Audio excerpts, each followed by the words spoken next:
Okay, we're back, and really delighted to have back with us today. Bryan Fischer is with us. He is the Director of Issues Analysis for Government and Public Policy at American Family Association.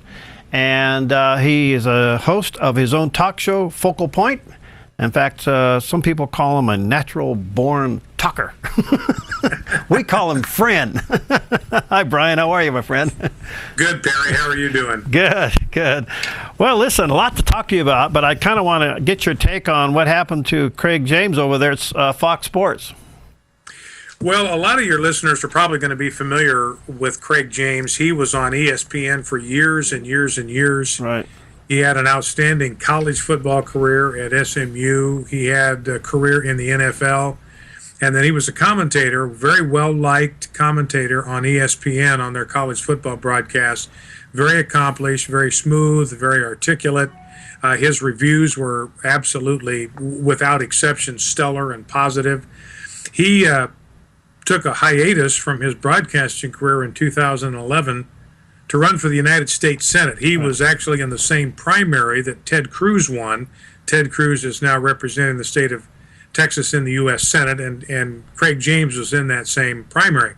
Of course, he lost that primary, and Fox Sports hired him to become a part of their broadcast team for their new Fox Sports network.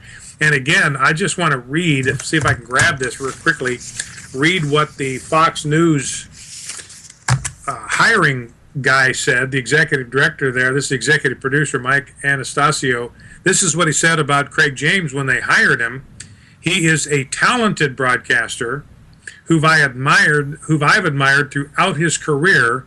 His knowledge of college football and the experience he brings as an analyst will be a tremendous asset to our coverage. So nothing but glowing words of admiration and so forth for his talent. Well, about a week after he was hired, I think actually a day after it was announced, someone sent a videotape to them of comments that he had made on the campaign trail in 2011 in which he had supported natural marriage. He'd supported the view that most Americans have, that marriage is the union of one man and one woman. And when this got to the executive staff at Fox News, they just practically had an aneurysm. They freaked out and they fired him immediately, basically accusing him of homophobia and bigotry. They said, look, that's not something he could say in our human resources department. We've got no place for that kind of homophobia on our broadcast team, and so he was summarily cashiered. So now it has become a firing offense, a fireable offense, at least in some sectors of American industry and society, to believe what most people believe, and certainly what most Christians in America believe, that marriage is a divinely ordained institution and consists of the union of one man and one woman. You now believe that, and you verbalize that, you could lose your job. All right, this sets up all kinds of things, Bryan. It appears to me where I know that you're passionate about these issues like we are and most Americans. But what seems to be at stake here is freedom of religion. We can't even believe what we want to believe. Somehow that becomes an HR issue. Well, it's interesting, Perry. You and I think we talked about that bakery there in Oregon and what happened with the baker. I mean, the state of Oregon went after them. The homosexual lobby went after them and put them out of business. And I think it's perceptive that you bring up the First Amendment because the Founding Fathers were eager to protect religious liberty. It's the very first liberty that they protected in the Bill of Rights. They got 10 things we're going to protect here in the Bill of Rights. The first thing that we want to look out for is the free exercise of religion. Now, that's beyond just religious belief. Mm-hmm. We are going to protect the right of Christians in America to exercise their faith. And another part of the First Amendment protects freedom of speech. So both of those rights belong to Craig James because he's an American citizen. He has the right to believe what he wants about religious values. He has the right to exercise those values in the way he conducts his life, and he has the right to speak to those values, proclaim them, and defend them without being punished and harassed or fired, and that's what's happened to him here. So, you're right. When you've got the homosexual agenda now as basically taking precedence over the Constitution of the United States, Fox News willing to set aside the Constitution of the United States, the First Amendment to the Constitution, a classic American value, willing to set all of that aside in the interest of promoting and defending the homosexual agenda. All right, so how did Fox News justify this when those comments were not made under his employment on Fox? Well, and I don't know what Craig James is going to do, but he certainly has, a reason to respond here, because Fox News, I mean, they really have no justification for this, because if you were to go to Fox News and look at their discrimination policy, their non-discrimination policy, I haven't gone and looked it up, but I will flat out guarantee you that there is a clause in there that prohibits Fox News, where they declare as a matter of policy, we will not discriminate against anybody based on their religion. Well, this is what they're doing to Craig James. They are discriminating against him. He's a strong believer in Christ. He believes what the scripture teaches about human sexuality, what it teaches about marriage. And Fox News has fired him because of his religious convictions. Well, they have discriminated against him on the basis of his religion.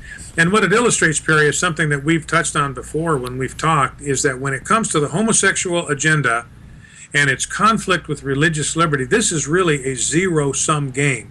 If the homosexual agenda advances in any way, religious liberty retreats. Every advance of the homosexual agenda comes at the expense of religious liberty. And I think that's why it's very, very important for those of us that share these values to defend them, because there isn't any way to make concessions to the homosexual lobby or the homosexual agenda. There's no way to capitulate there, because every piece of turf that they take comes out of the turf that used to belong to religious liberty in America. You know, Brian, there seems to be a little bit of a sidebar here, but there seems to be some hypocrisy on Fox, because the most profitable arm of Fox is the conservative news side, which espouses family values by most of their hosts, and most of their hosts express their religious views. But on the sports side, it's an offense to be fired over before you even open your mouth as an employee. I mean, that is the ultimate in hypocrisy, isn't it? Well, it certainly is, and it's just kind of absurd to make this a hiring or firing offense, because Fox Sports at other times, for instance, they've done features on Tim Tebow, for instance, as a football player, where he's given the opportunity without any kind of restriction or punishment or intimidation or harassment. He's allowed to express his religious convictions freely, and Fox News has participated in that. I mean, Fox Sports has said admiring things about Tim Tebow for his courage of his convictions, his willingness to stand for what he believes, and yet inside their own studio, they're going to cut somebody off at the knees for believing and verbalizing exactly the same thing that Tim Tebow, as a Heisman Trophy winner, has verbalized. You're right, there's a double standard there, and it's absolute hypocrisy.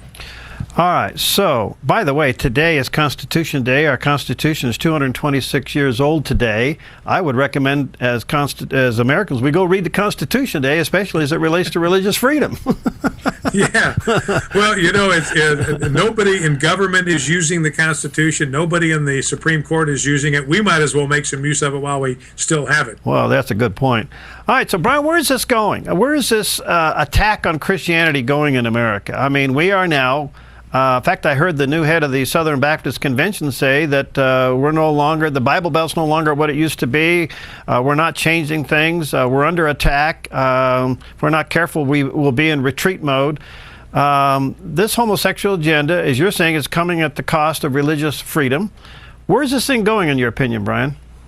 Well, I believe where it's going, Perry, is going to all depend on how the church responds. If the church stands tall, if it stands strong, if we have the pulpits, as de Tocqueville observed, if our pulpits are aflame with righteousness, if we have pastors who will open the Word of God, who will declare unapologetically and without wavering the truth that God declares about human sexuality.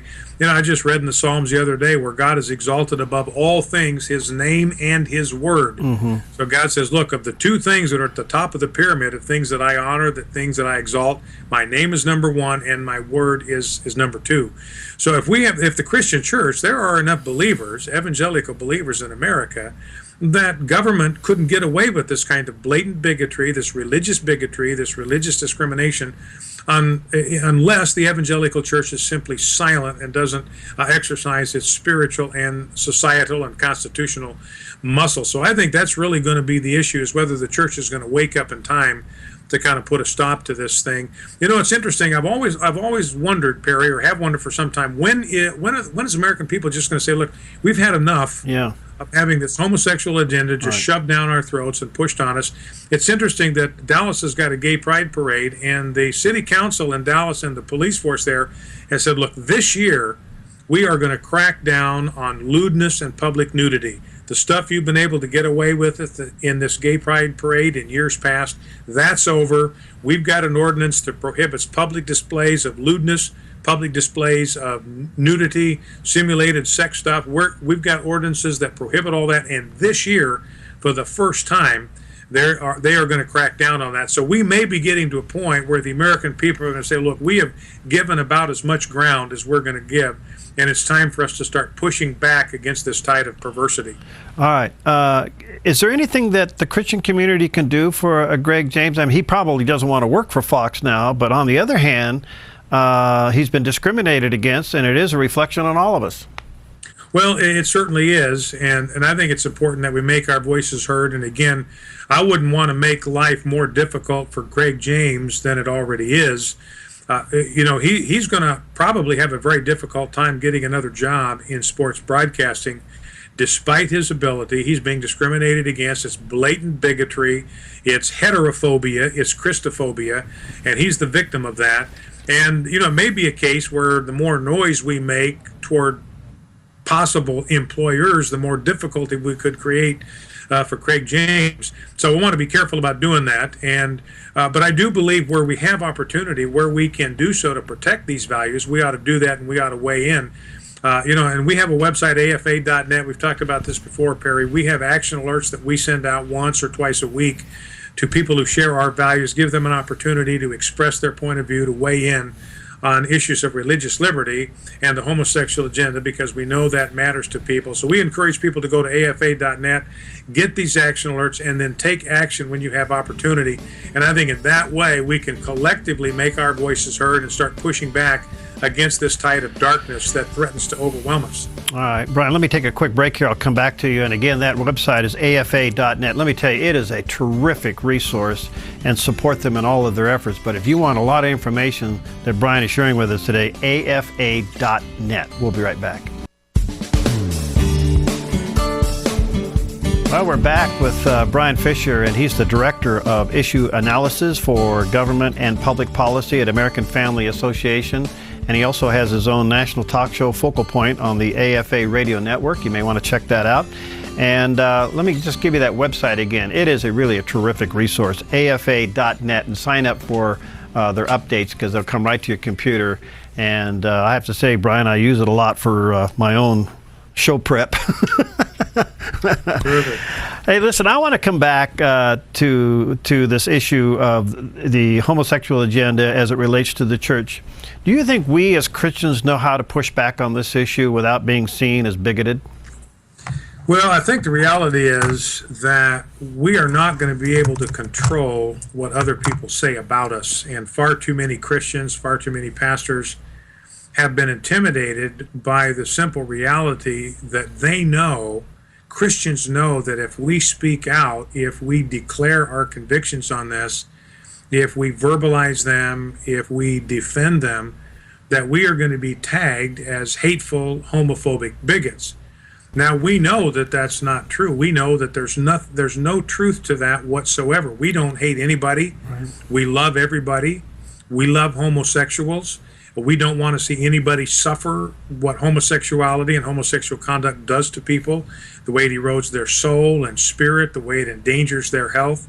We don't want that for anybody. So we love them enough to tell them the truth about where the behavior that they're involved in is going to take them. So we know we do this out of love. We do this out of conviction. We don't hate anybody.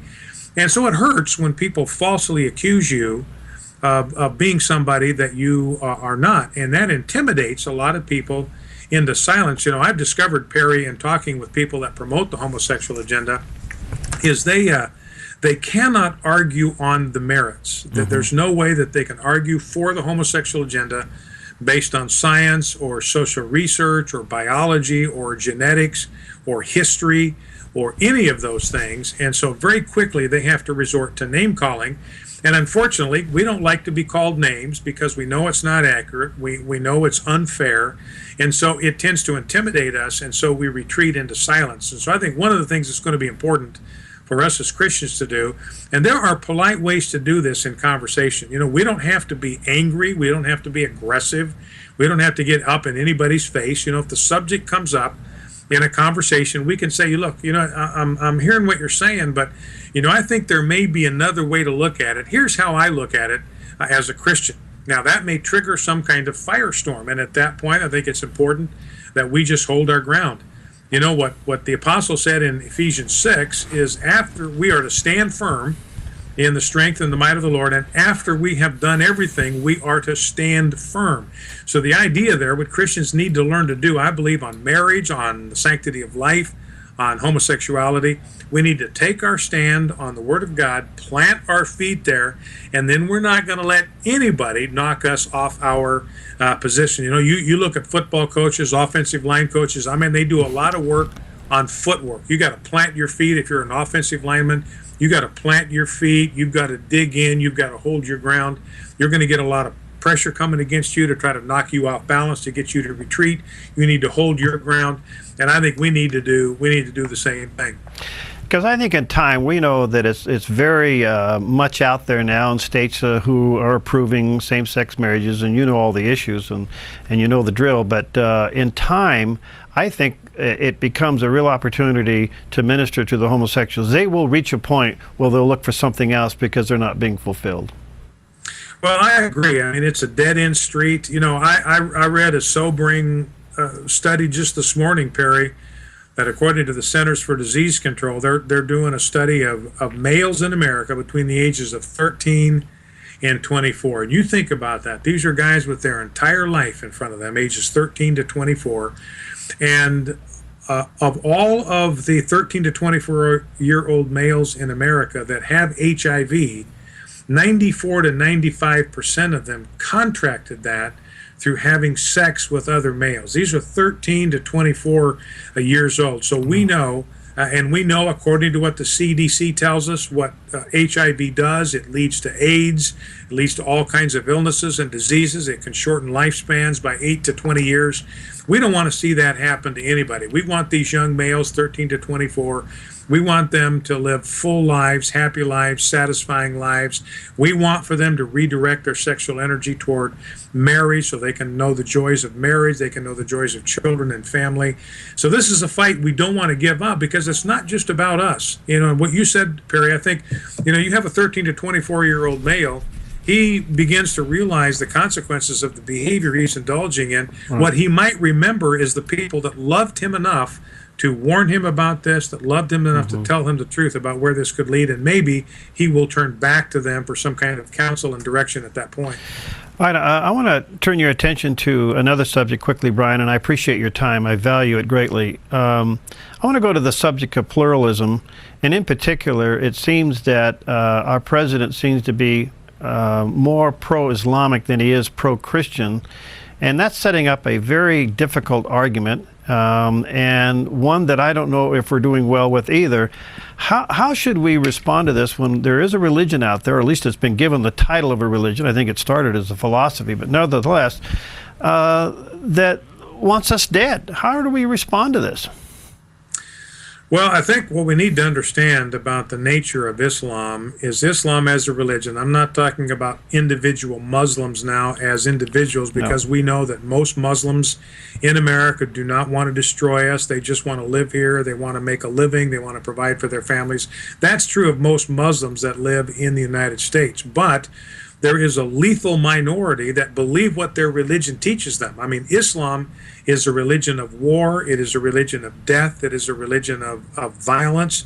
And I think we have been naive in America not to recognize that about the nature of Islam. Even George Bush, who I respect greatly, referred to Islam itself as a religion of peace. Well, the reality is, Perry, it's not. And you can look around the world.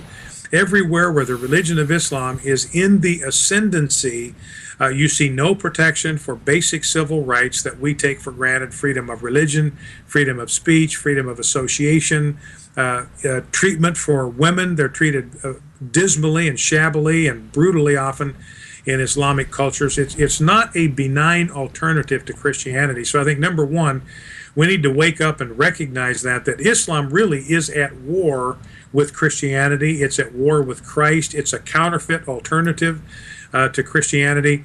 And you look at the Muslim Brotherhood, and President Obama has been very friendly toward the Muslim Brotherhood. He just promoted a member of the Muslim Brotherhood to a position in the Homeland Security Advisory Council. And we know from documents that the Muslim Brotherhood itself produced in 1991 that their stated goal in North America, that's where you and I live, Perry, and our listeners live, right. Their stated goal is to eliminate and to destroy Western civilization. They want to sabotage our miserable house from within by infiltrating the levers of power in government and then using that to repress Christianity and to exalt and protect Islam. So I think number one is we just have to be aware that Islam is not a benign alternative to Christianity.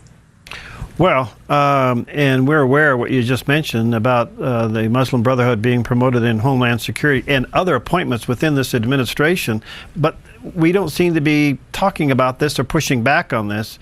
I don't know, to me, Bryan, it's a big subject, and I know we can't cover it in the short time here, but it seems to me that Christians are so overwhelmed with life that they can't push back in the areas that we're now fighting socially. I mean, I saw a survey the other day that 85% of the Christians that sit in a pew today are either confused or hurting and frustrated. Well, if the world's looking in and saying, well, you guys got the same problems I got, I'm not really interested. But it does seem like the Christian community is overwhelmed with all of this stuff, and where do they begin to push back? So it appears to me that God is allowing us to be squeezed back into a relationship with Him that can't be shaken. Well, that's exactly right. And we know from the scriptures that that adversity and difficulty and distress in life, that's God's method to purify us. That's where the impurities in our lives are kind of flushed to the surface so God can sweep them away until He can see His reflection in the crucible where that silver is being refined and purified. So there is a purpose for all of those things. And, when it comes to doing the pushback, Perry, I think we just do it where we can, where we have opportunity. Right. I don't think we need to go out looking for fights. But if the subject of Islam comes up in a conversation, then there's an opportunity for us firmly and gently and kindly and courteously to express the truth about the dangers and hazards of Islam and how it compares and how Christianity is truly a superior religion. So we don't have to go looking for fights, but when one comes to us, I think we need to be prepared to defend and verbally proclaim and defend the truth. Well, Bryan, you are an inspiration, my friend, and thanks for what you guys do. And again, people can go to afa.net and make available to them all the resources there at AFA. When's your show on? What time of day do you broadcast? My show airs from 1 to 3 o'clock Central Time, so that would be like 11 to 1, I guess, out there in your part of the world. And if you don't live in a city that has one of our network stations, we have audio and video streaming available at AFR, that's American Family Radio, AFR.net. They go to AFR.net. They can access the program, both audio and video streaming. You're the man. Well, thank you, Perry. It's good to be on. Thanks for having me on. I always enjoy chatting with you. All right, God bless. See you soon. All right, we'll be right back. God bless you, Perry.